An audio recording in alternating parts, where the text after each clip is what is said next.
আজকের প্রথম প্রশ্নটি পাঠিয়েছেন মোহাম্মদ আল কাইফ।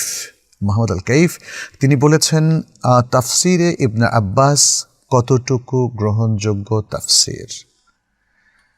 তাফসিরে ইবনে আব্বাস নামে কোনো তাফসির তিনি লিখে যাননি, তবে কোনো সন্দেহ নেই আব্দুল্লাহ ইবনে আব্বাস রাদিয়াল্লাহু তাআলা আনহু তিনি রাসূলুল্লাহ সাল্লাল্লাহু আলাইহি সাল্লাম থেকে তাফসির বিষয়ে বহু বর্ণনা তিনি উম্মার উদ্দেশ্যে উপস্থাপন করেছেন, পেশ করেছেন।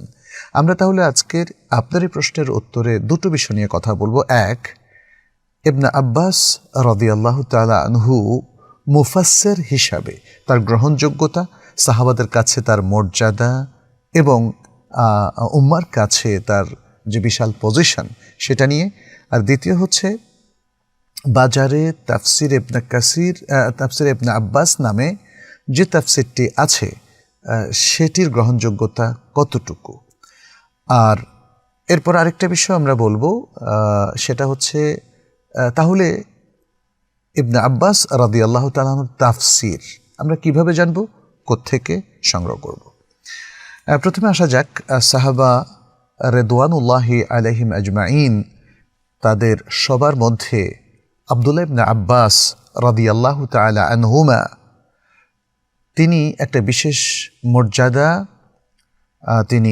তিনি পেয়েছেন, উম্মাহ তাকে দিয়েছে, সাহাবায়ে কেরাম তাকে দিয়েছে। তিনি one of the greatest scholar of উম্মাহ। সাহাবায়ে কেরামের মধ্যে তার এই জ্ঞানের কারণে বিশাল গ্রহণযোগ্যতা ছিল, কারণ তিনি রাসূল সাল্লাল্লাহু আলাইহি সাল্লামের যুগে অবস্থান করেছেন, নুজুল আল কোরআনুল কারীম বা কোরআন কারীমের নাজিল হওয়াকে প্রত্যক্ষ করেছেন। তিনি অনেকগুলো ঘটনার যে আসবাবুন নুজুল, যেটাকে আমরা বলি শানুন নুজুল, সেটাকেও প্রত্যক্ষ করেছেন এবং তিনি অনেক বাস্তব ঘটনা প্রত্যক্ষ করেছেন, যে ঘটনার উপলক্ষে কোরআন নাজিল হয়েছিল, যেটা তার পরে যারা এসেছিলেন তারা কিন্তু প্রত্যক্ষ করেননি। ফলে তিনি এবং তার সাথে অন্যান্য সকল সাহাবায়ে কেরাম তারা কোরআনের তাফসিরের ক্ষেত্রে এই উম্মার মধ্যে সবচেয়ে বেশি জানেন এবং সবচেয়ে বেশি জ্ঞানী এবং সবচেয়ে বেশি বিচক্ষণ, সবচেয়ে বেশি প্রাজ্ঞ, কোরআনের হাকায়েক মাকাসিদ সম্পর্কে সবচেয়ে বেশি অভিজ্ঞ। তবে এটাও সত্য, সাহাবায়ে কেরামের মধ্যে সকলেই সকল জ্ঞানে এবং তাফসিরের জ্ঞানে সমান সক্ষম এবং দক্ষ ছিলেন না। তাদের একে অন্যের চাইতে অধিক দক্ষ কখনো কখনো ছিলেন, যেমনটি আমরা রাসূলদের ক্ষেত্রে আল কোরআনে দেখে আল্লাহ সুবহানাহু ওয়া তাআলা বলেছেন, তিলকা রুসুলু ফাদ্দালনা বা'দাহুম আলা বা'দ। সে সকল রাসূলদের কাউকে অন্যদের উপর আমরা শ্রেষ্ঠত্ব দিয়েছি। এমনিভাবে সাহাবায়ে কেরামের মধ্যেও একজন আরেকজনের চাইতে শ্রেষ্ঠত্বের বিষয়টি ছিল, তবে তারা প্রত্যেকেই ছিলেন আমানতদার এবং তারা প্রত্যেকেই ছিলেন ন্যায়পরায়ণ এবং তারা প্রত্যেকেই ছিলেন উম্মার কাছে সম্মানিত ব্যক্তি। ইবনে আব্বাস রাদিয়াল্লাহু তাআলা আনহু তিনি সাহাবাদের মধ্যে যারা মুফাসসির ছিলেন তাদের মধ্যে অন্যতম ছিলেন, সবচেয়ে প্রসিদ্ধ ছিলেন, যদিও তিনি তাদের প্রায় সকলের মধ্যে বয়োকনিষ্ঠ ছিলেন, অল্প বয়সী ছিলেন, তরুণ এবং কিশোর সাহাবী ছিলেন। তিনি হিজরতের আগে, রাসূল সাল্লাল্লাহু আলাইহি ওয়াসাল্লাম যে মদিনা হিজরত করেছিলেন তার 3 বছর আগে তিনি জন্মগ্রহণ করেন, অর্থাৎ রাসূল সাল্লাল্লাহু আলাইহি ওয়াসাল্লামের ইন্তেকালের সময় তার 13 বছরের মতো বয়স ছিল। তিনি একদম ছোট থেকেই নবী সাল্লাল্লাহু আলাইহি ওয়াসাল্লামের সাথেই থাকতেন। নবী সাল্লাল্লাহু আলাইহি ওয়াসাল্লামের সাথে তার অনেক ঘটনা। নবী সাল্লাল্লাহু আলাইহি ওয়াসাল্লাম কখনো তাকে তার বাহনে চড়াতেন, তাকে সুন্দর কথা সেই ছোট্ট সময় থেকেই শেখাতেন, যেমনটি একটি হাদিসে বর্ণিত হয়েছে। তিনি বলেছিলেন, ইয়া গোলাম ইহফাযিল্লাহ ইয়াহফাযকা, সেই বিখ্যাত হাদিসটা। নবী সাল্লাল্লাহু আলাইহি ওয়াসাল্লাম তাকে কতটা স্নেহ করতেন, ভালোবাসতেন এবং তার সাথে রাখতেন, এটা তার প্রমাণ। আর এরও অতিরিক্ত তিনি নবী সাল্লাল্লাহু আলাইহি ওয়াসাল্লামের কারিব ছিলেন, আত্মীয় ছিলেন।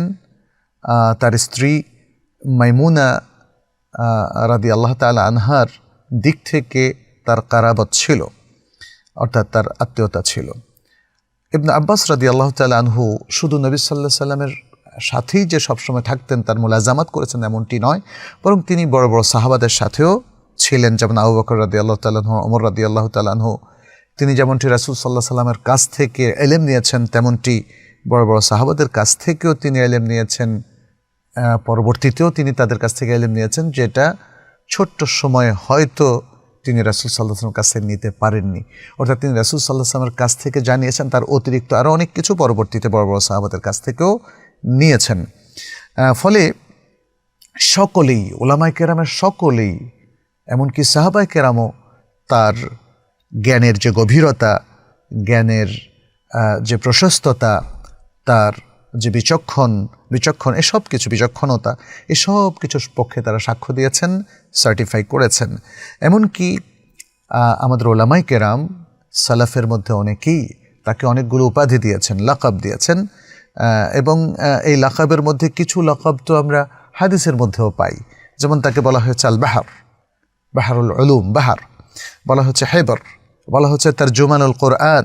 ইবনে মাসউদ রাদিয়াল্লাহু তাআলা আনহু তার ব্যাপারে বলেছিলেন, নি'মা তারজুমানুল কোরআন ইবনু আব্বাস, নি'মা তারজুমানুল কোরআন ইবনু আব্বাস।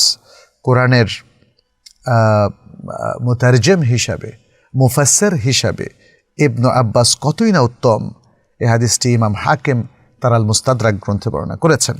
আল মুস্তাদরাক গ্রন্থে ইবনে ওমর রাদিয়াল্লাহু তাআলা আনহুমা থেকে আরেকটা হাদিস বর্ণিত হয়েছে। তিনি বলেন, রাসূল সাল্লাল্লাহু আলাইহি সাল্লাম বলেছেন, ওয়া ইন্না হিবরা হাদিহিল উম্মাহ লা আব্দুল্লাহ ইবনু আব্বাস। এই উম্মার হেবর বা কালি হচ্ছে আব্দুল্লাহ ইবনে আব্বাস রাদিয়াল্লাহু তাআলা আনহুমা ওয়া আরদা। আমরা সহিহ বুখারীর মধ্যে দেখি যে আব্দুল্লাহ ইবনে আব্বাস সেই ভাগ্যবান ব্যক্তির মধ্যে অন্তর্ভুক্ত, যার জন্য স্বয়ং রাসূলুল্লাহ সাল্লাল্লাহু আলাইহি সাল্লাম দোয়া করেছেন। এই হাদিসটি সহিহ বুখারীর মধ্যে এসেছে।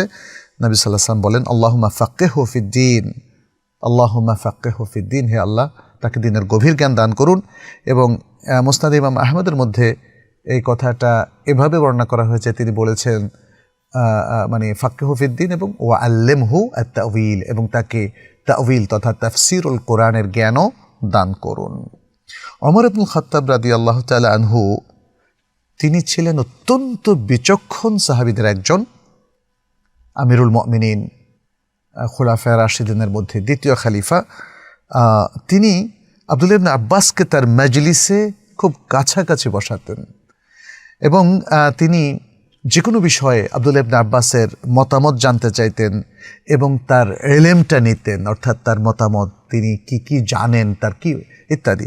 আসলে সাহাবায়ে কেরাম যখন মতামত পেশ করতেন, এটা কিন্তু তাদের ইলমের আলোকে করতেন। তারা আন্দাজে, অনুমান ভিত্তিক কোনো কথা তারা বলতেন না, তারা সবসময় কোরআন হাদিস ভিত্তিক কথা বলতেন।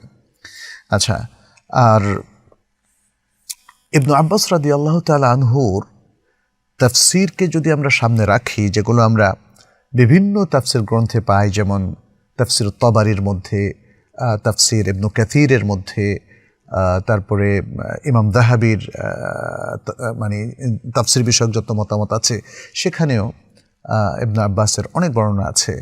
এছাড়া আরও অনেক মুফাসসির যারা রয়েছেন পূর্ববর্তী বা পরবর্তী, তারা প্রত্যেকে ইবনু আব্বাসের অনেক তাফসীর বিষয়ক রিওয়ায়াত তারা বর্ণনা করেছেন। তো এই জায়গায় আমরা দেখি যে কিতাবুল্লাহর তাফসীরের ক্ষেত্রে ইবনে আব্বাস রাদিয়াল্লাহু তাআলা আনহুর মানহাজ ছিল যে তিনি যা রাসূল সাল্লাল্লাহু আলাইহি সাল্লামের কাছ থেকে শুনতেন, প্রথমত সেটাই তিনি গ্রহণ করতেন। তারপর তিনি সাহাবাদের কাছ থেকে যা শুনতেন সেটাই তিনি গ্রহণ করতেন। এরপরে যদি তিনি কোনো কিছু মানে রিওয়ায়াতের মধ্যে না পেতেন, তখনই তিনি কোরআন এবং সুন্নাহর বা এই রিওয়ায়াতগুলোর মূলনীতির আলোকে তিনি বর্ণনা করতেন। আচ্ছা, এখানে দ্বিতীয় বিষয়টা আমরা একটু আসি যে তাফসীর ইবনে আব্বাস নামে বাজারে কি কোনো তাফসীর আছে? উত্তর হচ্ছে হ্যাঁ, আছে।